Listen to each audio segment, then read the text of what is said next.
Good morning. It is 10:10 a.m. on Sunday, February 7th, 2021. I'm Christiana Ellis and I just got up. This is 5 more minutes. It's Super Bowl Sunday, apparently.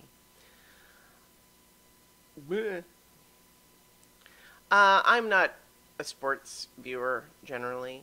I would say that American football is probably, I have certainly enjoyed myself watching sports. In particular, on times that I've gone to group outings to hockey games or baseball games, and so on, I had a good time. It's fun. It's a good experience. Although it's interesting how that's shaded now because a big part of what is fun about that is being in that huge crowd where everybody's kind of cheering on, like being part of that big group communal experience is big, huge element of what is actually fun about those things, but that has, a shade of the sinister to it now, what with COVID and all. And I've had a good time watching a football game with other people who care about football and just, again, enjoying the communal aspect of it. But certainly when I'm by myself, no. I don't, and again, I don't want to imply that I'm one of those nerds who thinks football is for jocks and that's stupid. No, of course not. That's a silly attitude to have. It's not what I'm into, but I see what there is to like about it. It's just not what I'm into, and that's fine. But yeah, so certainly Super Bowl is one of those days in the year where even people who don't necessarily consume sports on a regular basis find themselves, confronted with it a bit more than usual. And so you get the people who are like, oh, I'm going to watch Super Bowl for the ads. And I'm like, you can watch all those ads later. You don't have to see them during the Super Bowl, right? Yeah, so I'm probably not going to watch it at all. I'm going to do something else. I'm going to do whatever I'd usually be doing on a Sunday evening.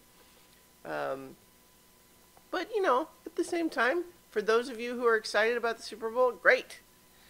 I'm actually a little unclear how much is different this year. I mean, I'm sure that it's going to be, is it going to be played in an empty stadium with all the cardboard cutouts? Or do they have some sort of a limited capacity that they might do?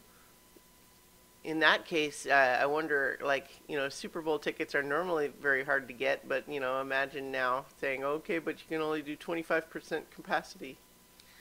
I wonder, I'm a little curious. I might flip over just enough to see that. Although, actually, I could probably just Google and find that out without having to watch the show at all. But it's fine. What I like about Super Bowl Sunday, even though I don't care about football, is I admire when people are passionate about things, right? And so when people who really like football get to have this be this is the big game, and they're excited, and yeah, and have a party, not this year,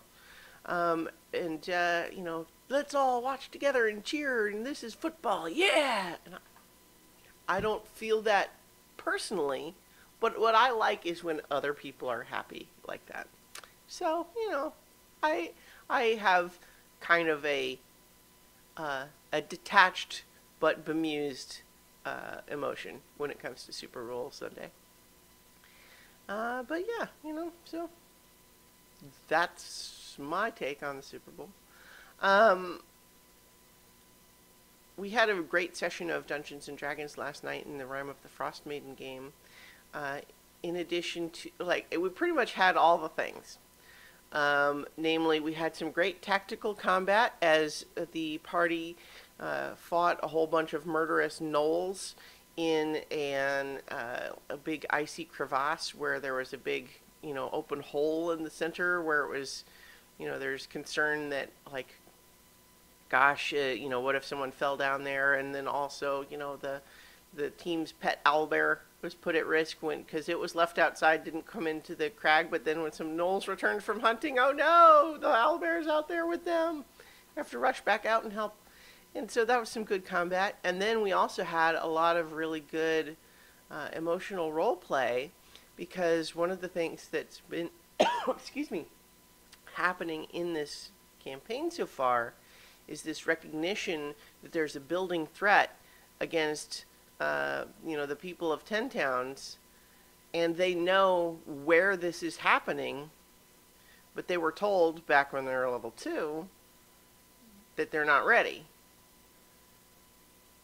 But now they're level 6, and so it becomes a question for the party of, when are we ready? How will we know when we're ready? If not now, when? Will this threat wait for us to be ready? And then they got a pretty intense argument in character about that, which was great. But I was, of course, sure after the episode to check in with everybody. He's like, making sure all the players are still having fun, right? Even if some of the characters are angry at each other.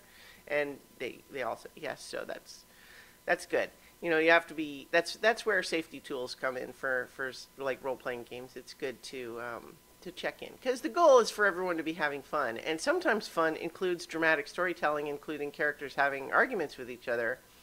But you want to make sure, like for some people and in some circumstances, that's not going to be a good time. So yeah, you have to be careful with that. But it worked out great, and then without spoiling exactly what it is, the end of the episode featured a big plot twist that's going to be make for an intense intense adventure next week. So in the meantime, I'm going to talk to you all tomorrow for 5 more minutes. How about that?